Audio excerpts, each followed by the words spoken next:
DevCast avec Samantha Lille. Bonjour à toutes et tous, bienvenue dans le DevCast, le podcast du ministère des Armées. Une discussion à bâton rompu pour vous faire rencontrer une personnalité de la sphère défense et découvrir la richesse de son parcours.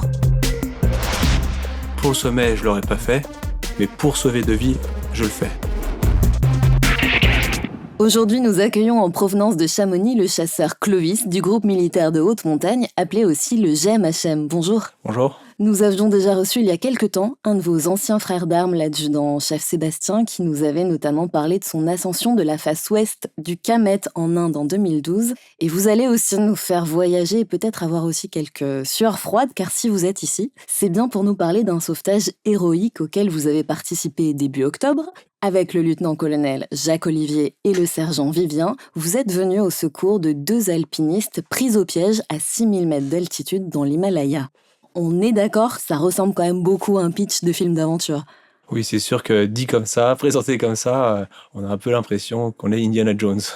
Alors la fin de cette histoire, on la connaît, mais ce qu'on a envie d'entendre, c'est surtout le début du récit. Car vous n'avez pas été missionné pour ce sauvetage, tout ça c'est le fruit d'un concours de circonstances. Que faisiez-vous donc dans l'Himalaya indien en octobre ? Dans le cadre de la mission du groupe, on est parti en expédition en Himalaya, en Inde, justement sur un sommet non loin du Kamet que vous venez de citer. Ce sommet s'appelle le Chokamba 3. Il culmine à 6980 mètres d'altitude et il est vierge et il présente une immense face est qui a été notre objectif. C'est vrai que je ne l'ai pas précisé, mais pour les non-initiés, le GMHM, c'est une unité de l'armée de terre qui est spécialisée dans l'exploration de la haute altitude et du grand froid, c'est bien ça ? Voilà, le GMHM explore la haute altitude et le milieu vertical et transmet ses compétences à l'armée de terre. Donc, on revient à votre projet d'ascension. Comment ça se passe, du coup, au début ? On part dans un premier temps sur un sommet d'acclimatation qui s'appelle le Parvati, qui est non loin de notre camp de base. C'est un sommet qu'on gravit lentement pour habituer notre corps à l'altitude. Lors de cette phase, nous, on aperçoit donc une équipe composée d'une Américaine et d'une Anglaise qui était en train de commencer à grimper notre objectif principal après l'acclimatation. Les 2 femmes s'appellent Faye et Michel. On les aperçoit. Après la phase d'acclimatation, on a pris une phase de repos de 3 jours pour revenir au camp de base, pendant lequel elles ont continué à grimper notre objectif. Après 3 jours de repos, nous, on a commencé à préparer nos sacs dans le but d'aller gravir notre objectif principal. Et le jour où on prépare nos affaires, on appelle l'Indian Mountaineering Foundation, qui est l'autorité locale qui délivre les permis d'ascension, pour savoir où en était cette cordée, puisque le sommet était vierge, et si elles avaient gravi le sommet, ça pouvait clairement amputer notre motivation. Donc à ce moment-là, quand on appelle l'Indian Mountaineering Foundation, on apprend qu'elles ont fait tomber un sac et qu'elles sont en extrême difficulté. Donc nous, à ce moment-là, on sait ce que c'est de perdre un sac à ces altitudes-là, dans ce milieu-là. Ça peut être dramatique. On a eu 2 heures, on savait vraiment pas ce qu'il en était, parce que les conditions étaient difficiles. On avait seulement un téléphone satellite qui marchait mal.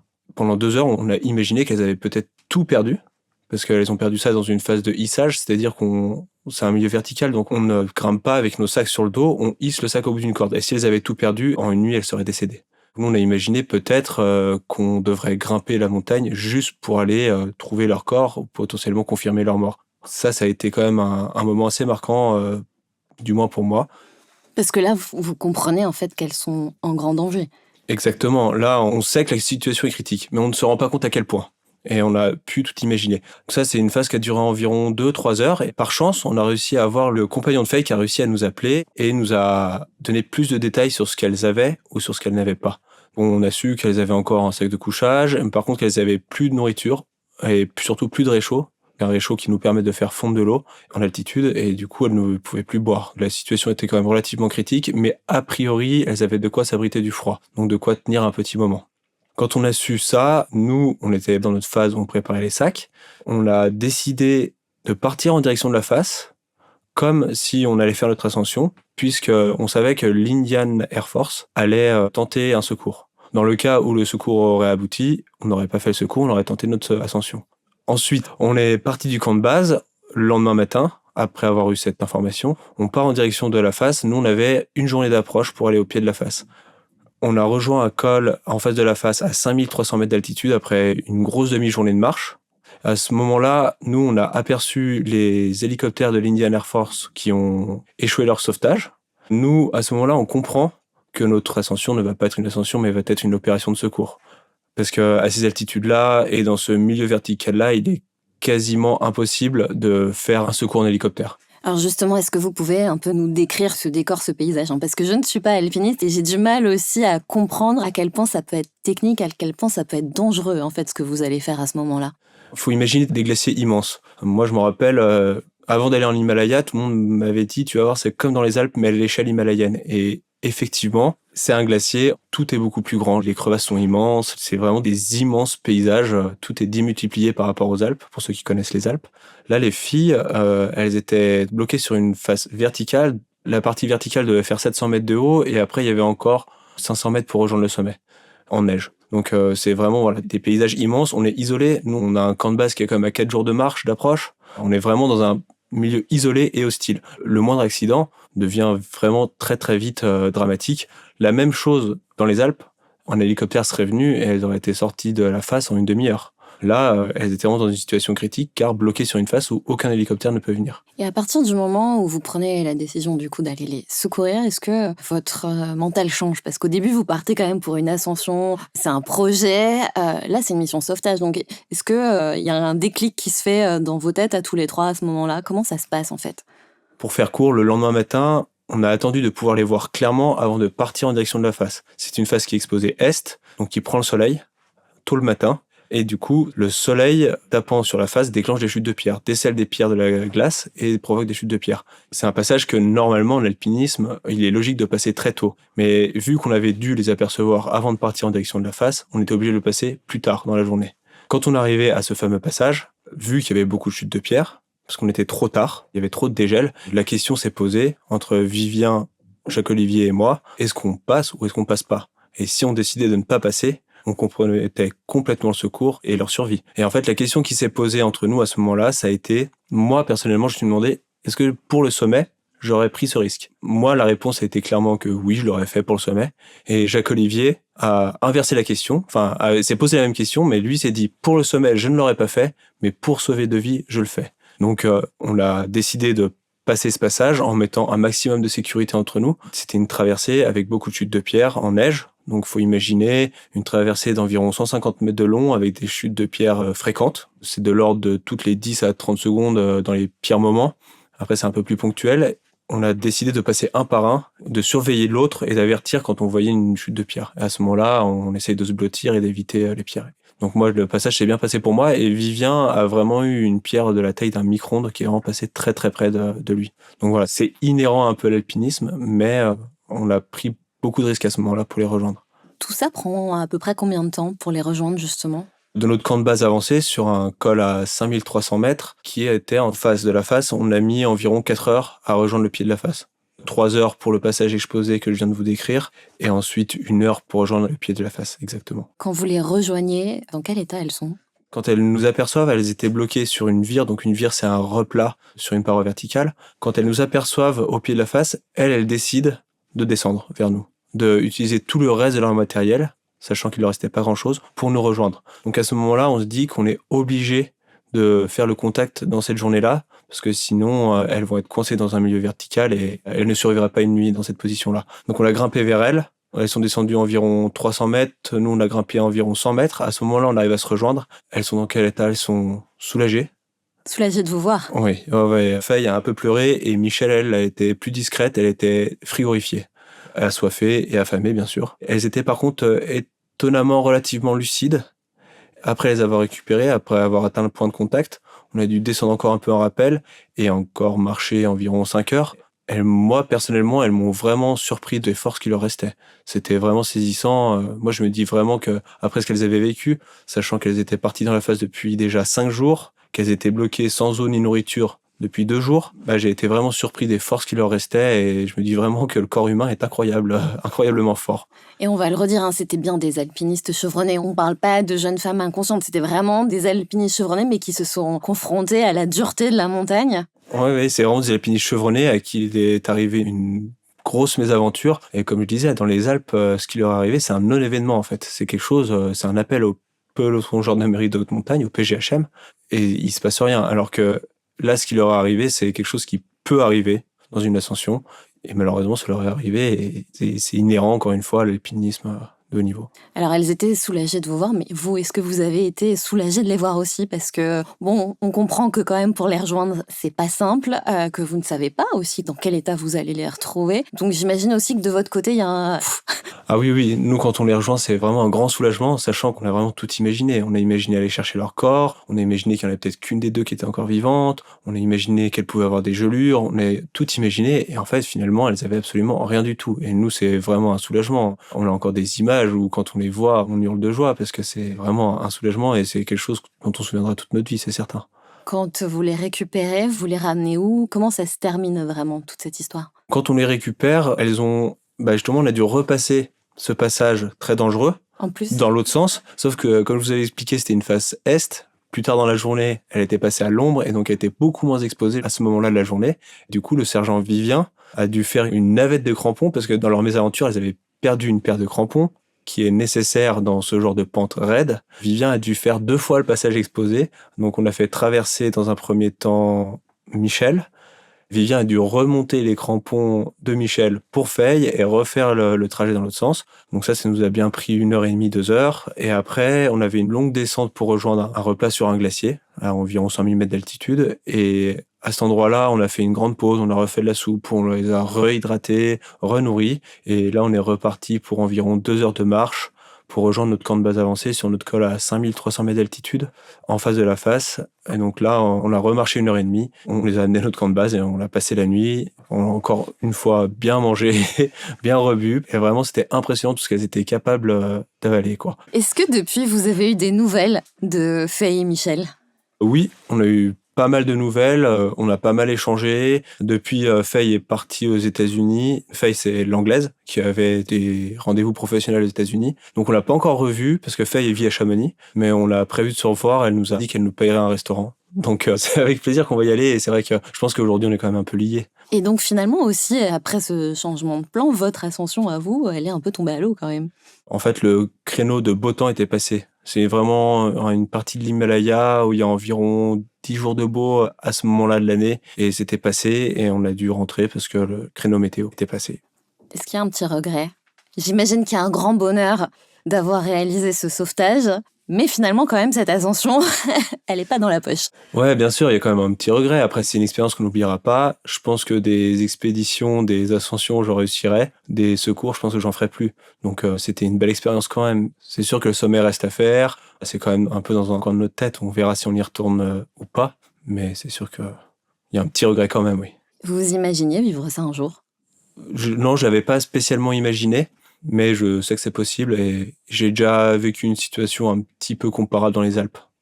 Est-ce que c'est aussi ça, ce genre d'aventure un peu extrême, qui vous a motivé à intégrer le GMHM? Oui, ce genre d'aventure. Après, pas particulièrement le secours, mais particulièrement l'himalayisme, oui, le dépassement de soi. La partie exploration était assez excitante quand même. C'est quand même, comme je vous décrivais tout à l'heure, des paysages qui sont immenses, qui sont hostiles. D'aller pouvoir se déplacer dans ces paysages-là, c'est incroyable. C'est vraiment une des grandes motivations pour entrer au groupe militaire de haute montagne. Oui, c'est vrai qu'on en a pas parlé, et pourtant c'est ce qu'on fait d'habitude. L'armée et la montagne, c'était une source de motivation, d'intérêt, c'était une évidence. Je dirais pas une évidence, par contre c'est un rêve depuis très longtemps. Moi j'avais lu 2 livres d'alpinisme qui concernent le GMHM assez jeune, notamment Mission Alpinisme qui est un super livre qui m'avait fait vibrer. Et depuis j'ai lu ce livre, je me dis qu'un jour j'intégrerai le GMHM et aujourd'hui je suis très heureux d'y être. Alors on a une tradition dans ce podcast, généralement on essaye d'avoir des infos un peu off sur l'invité. Or vous m'avez un peu pris de court, cet enregistrement a été calé très rapidement. Mais ce que je vais faire est ce qu'on n'a pas l'habitude de faire, mais je sais que votre chef est dans le studio, donc on va lui demander en direct d'avoir quelques informations sur vous. Donc je vous en prie, rejoignez-nous. Alors colonel, parlez-nous du chasseur Clovis. Bon, déjà, ce qui est intéressant, c'est que Clovis a été recruté en juin dernier. Il a à peine 6 mois au groupe militaire de haute montagne. Mais nous, on se connaissait déjà très bien puisqu'on est de la même promotion de guide. On s'est connus pendant 3 ans et demi en formation à l'École nationale du ski et de l'alpinisme. Donc, le jeune Clo-Clo, c'était un jeune alpiniste surdoué de 22 ans à l'époque. Et j'avais déjà beaucoup d'admiration pour lui et sur ses compétences. Et je suis très heureux d'avoir été le chef qui l'a recruté et de voir qu'il a quelques belles années devant lui maintenant au groupe militaire de haute montagne. Donc, et surtout après ce que vous venez de vivre, encore plus peut-être, j'imagine. Exactement, c'était quand même une aventure humaine extraordinaire. Qui plus est avec lui, avec Clovis, avec Vivien, avec Amaury dont on n'a pas parlé aujourd'hui, mais on a quand même un de nos équipiers qui s'est cassé la main pendant le sommet d'acclimatation. Et donc c'était déjà le premier canon conforme, si vous voulez, de cette expédition. Donc lui, il est rentré en France, on va dire 15 jours avant le secours, mais il faisait aussi partie de l'aventure. Une belle aventure humaine, vécue avec Clovis, j'espère qu'il y en aura d'autres, je le pense. Peut-être pas sur le Chocamba, mais sur d'autres sommets. Une petite anecdote, si Clovis découvre 1 cm² de sa peau de roue, il devient une écrevisse rouge. Donc en fait, je n'ai pas beaucoup aperçu le visage de Clovis pendant les 5 semaines d'expédition, puisqu'il était toujours habillé de la tête aux pieds avec des bandanas, du matériel pour se protéger du soleil. Donc ça, c'est assez marrant de faire une expé avec Clovis et qu'on le voit pas. On l'entend beaucoup en revanche, parce que Clovis parle beaucoup. Et du coup, il était très complémentaire avec Vivien qui ne dit strictement rien. On avait un équilibre d'équipe de ce côté-là qui était parfait. Il y en a un qui parlait et l'autre qui écoutait. Et ce qu'on sent, surtout, et notamment depuis que vous êtes entré dans le studio, c'est que vous vous connaissez super bien. On parle beaucoup de fraternité d'âme dans ce podcast, on en parle tout le temps, mais j'ai presque envie de dire que chez vous, elle est plus en fait. Il y a une espèce d'alchimie, une osmose aussi. Je pense pas qu'il y ait une fraternité, on va dire, au groupe, on parle de frères d'altitude. Voilà, pour faire l'analogie ou la comparaison avec les frères d'armes en opération extérieure ou pendant des phases de combat.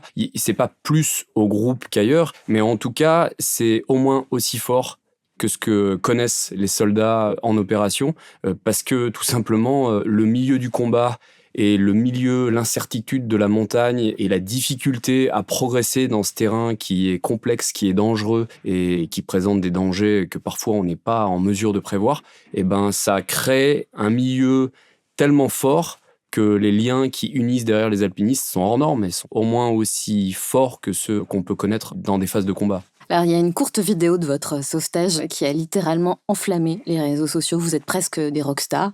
Est-ce que ça a changé quelque chose pour vous ? Est-ce que maintenant le GMHM est encore plus connu ? Comment vous voyez ça ? Comment vous percevez ça ?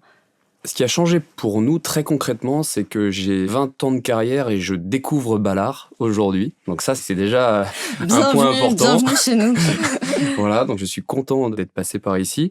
Je dirais que c'est sûr, le secours et le battage médiatique qui en a été fait derrière a évidemment permis de mettre en lumière le groupe militaire de haute montagne, donc c'est super.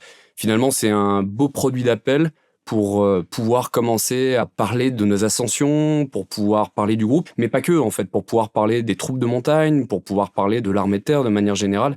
Parce que tout à l'heure, je lisais un article et j'ai lu, c'est la patrouille de France de l'alpinisme, le GMHM.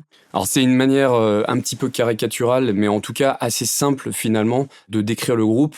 Le groupe est considéré comme la patrouille de France des cimes de l'armée de terre, et c'est une de nos missions de faire rayonner l'armée de terre à travers nos expéditions, à travers nos réalisations, mais c'est pas la seule, il y a quand même vraiment une mission de transfert de compétences derrière vers les forces, et il y a une vraie mise en application opérationnelle de tous les savoir-faire, de toutes les techniques qu'on met en œuvre en expédition. Une fois qu'on en a fait l'expérience sur les sommets du monde, ou lors de traversées polaires par exemple, on va ensuite les transmettre aux forces et faire en sorte que les forces aussi puissent acquérir une certaine autonomie dans ces milieux extrêmes que sont la haute montagne, la montagne ou les milieux froids. Est-ce que vous avez des projets à court et plus long terme d'envergure ?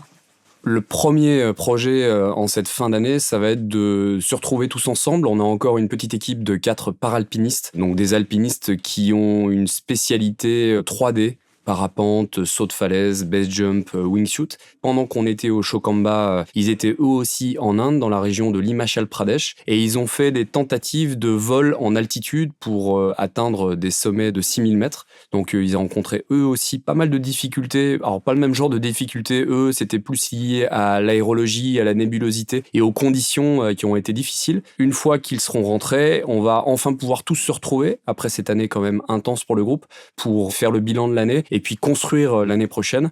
La seule chose qui est pour le moment calée, c'est une mission de transfert de compétences vers le groupement Commando Montagne. Je ne sais pas si vous le savez, mais on part tous les ans depuis une quinzaine d'années avec les commandos montagne dans des régions polaires, et bien souvent c'est au Groenland. L'objectif, ça va être d'y passer généralement 3 semaines, de vivre en autonomie, de faire l'expérience du milieu, l'expérience de la prise de décision en milieu hostile. Et donc on y retourne début mars, donc ça c'est calé. On a déjà le détachement du groupement Commando Montagne qui est désigné. Et pour la première fois peut-être, on devrait poser avec l'armée de l'air et de l'espace directement au Groenland. On est actuellement en train de préparer cette mission et de la monter. On est depuis 2020 sur un partenariat avec l'armée de l'air. On espère que ce premier posé grand froid A400M pourra avoir lieu cet hiver. Voilà, ça sera une grande joie pour le groupe. Et ce sera peut-être aussi l'occasion de vous recevoir à nouveau pour nous parler de tout ça. Est-ce que vous avez aussi déjà replanifié l'ascension initiale ? On en a déjà beaucoup reparlé. On se pose énormément de questions avec l'équipe pour savoir si on y retourne, si oui, quand, quelle équipe. Vous le savez, au groupe, c'est pas moi en tant que chef qui donne les ordres et qui décide de l'endroit où on va l'année suivante. C'est des projets qui sont construits collectivement puisqu'il faut absolument que les gens soient extrêmement motivés pour aller s'engager dans le milieu montagne et pour aller prendre des risques. La mission du groupe n'est pas une mission opérationnelle à proprement parler, c'est une mission d'entraînement, donc les ressorts de la motivation ne peuvent pas être les mêmes que pour une opération de combat, tout simplement. Donc la motivation intrinsèque de chaque grimpeur est indispensable. Une partie d'entre nous a vraiment envie d'y retourner, la ligne reste magnifique, le sommet reste vierge. Pour rien vous cacher, on a même été contacté par Faye et Michel pour savoir si on y retournait ensemble ou si on faisait de nouveau des équipes autonomes. Je crois qu'elles aussi, elles auraient bien envie d'y retourner. Donc on se pose aussi la question de savoir si ça pourrait être possible et si on tente l'aventure avec elles. Mais il y a bien d'autres projets possibles. On va réfléchir à tout ça d'ici la fin de l'année et puis on va proposer une feuille de route à nos chefs une fois qu'on aura les idées claires là-dessus. Alors depuis quelques temps, on parle souvent playlist dans ce podcast. Alors est-ce que vous avez une playlist montagne à nous conseiller ? Et vous avez évidemment le droit de répondre tous les deux. Alors la seule playlist qu'on a écoutée pendant l'expédition, c'était la playlist de Clovis, qui était une playlist, comment tu l'appellerais Clovis ? De manière synthétique, comment tu appellerais cette playlist ? Qui était géniale. C'était une playlist très variée qui s'appelle Clo-Clo à mal aux pieds, que j'avais fait quand je m'étais cassé le pied avec ma petite amie. Et il y a un peu de tout. On a quand même pas mal aussi écouté de Tilessine. Qu'est-ce qu'on peut vous souhaiter à tous les deux, au groupe ? Alors moi je vais vous répondre en tant que chef, parce que ça me tient à cœur, que le groupe continue à trouver sa trajectoire. Une trajectoire qui permet de trouver un bel équilibre entre aspiration personnelle de chaque grimpeur, indispensable pour la réussite, et collectif, sens du collectif et projet collectif. C'est toujours un équilibre délicat à trouver au GMHM. Ces dernières années, elles ont été riches en réussite, en grandes réalisations, qu'elles soient d'ailleurs collectives ou individuelles. Je suis sûr que l'imagination des grimpeurs permettra ces prochaines années de renouer avec des grandes réussites et des grands projets. Merci Colonel, je vais poser du coup la même question à Clovis. Qu'est-ce qu'on peut vous souhaiter ? Moi, je souhaite que la prochaine expé soit une réussite, parce que ce sera probablement la dernière de Jacques Olivier, et ça me tient à cœur personnellement que la prochaine expé soit une réussite pour lui. Est-ce que vous avez passé un bon moment avec nous ? Pardon, je vous ai coupé. Et ce sera une réussite et pour lui et pour le groupe. Voilà. Et oui, j'ai passé un très bon moment, c'était agréable. Vous reviendrez ? C'était bien sympathique. J'espère qu'on reviendra souvent. Mais... C'est noté. Je donne rendez-vous à nos auditeurs le mois prochain pour un nouveau Devcast. N'hésitez pas à vous abonner pour être au courant des prochaines sorties et à réagir, commenter sur nos réseaux sociaux. À bientôt.